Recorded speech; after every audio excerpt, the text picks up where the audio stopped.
আমি আপনাদের একটা কথা বলি, কখনো শর্টকাট খোঁজার চেষ্টা করবেন না। শর্টকাট আপনি খুঁজতে পারেন কিন্তু আলটিমেটলি আপনি সাকসেস হতে পারবেন না। শর্টকাট দিয়ে ভাই সাকসেস কখনোই হয় না। ওই জিনিসটা আপনার যে গোল আপনার মাথার মধ্যে যেটা ঘুরতেছে সেটা কখনো আপনি অ্যাচিভ করতে পারবেন না। শর্টকাটে হবে না। সেটা বড়লোক হওয়া বলেন, যেটাই বলেন, শর্টকাটে কোনোভাবেই কোনো কিছু করা সম্ভব না।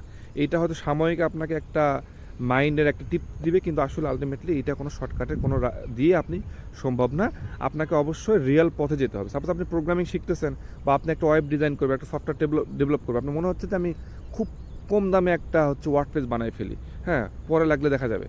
কিন্তু এইটা না, এটা আপনার পুরোটাই লস হতে পারে। আপনি শর্টকাটে হয়তো প্রোগ্রামিং শিখতেছেন, মনে করতে আপনি এআই দিয়ে এখন শিখে ফেলতেছেন। না, শর্টকাটে করলে হবে না।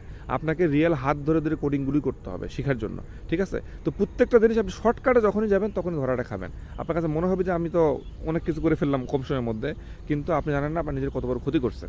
তো শর্টকাটে যে কোনো কাজ, আমার লাইফে নিজে আমি বিভিন্ন শর্টকাট ফলো করতাম। আমি মানে প্রচুর পরিমাণ অলস। সো শর্টকাট আমার ছিল লাইফের মেইন গোল। হ্যাঁ, কিন্তু এটার কারণে আমি অনেক ধরা খাইছি। আমি এই জন্য বলতে শর্টকাটে কখনোই যাবেন না। শর্টকাটে গেলে ধরা খাবেন।